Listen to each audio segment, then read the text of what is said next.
Bernard Lugan connaît l'Afrique comme très peu d'experts connaissent l'Afrique.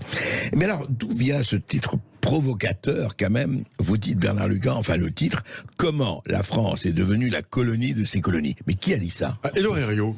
Édouard Herriot de la radicale de gauche. Absolument, maire de Lyon. Maire de Lyon, absolument. Alors, 1946, il y a les débats à la suite de la Constituante pour savoir quelle va vraiment être la Constitution de la France. Et à ce moment-là, il y a des députés africains. Il y a Senghor, il y a Mingaï, etc. Oui. Il y a Houphouët. Et qui demandent le suffrage universel. Parce qu'ils ne veulent pas l'indépendance à l'époque. Ils demandent une totale intégration. Et Édouard Herriot dit, en séance, si nous donnons le droit de vote au sujet de l'Empire, la France va devenir la colonie de ses colonies. Et là, hurlement, etc. C'est la phrase que je reprends pour le titre. Effectivement, la France est devenue la colonie de ses colonies.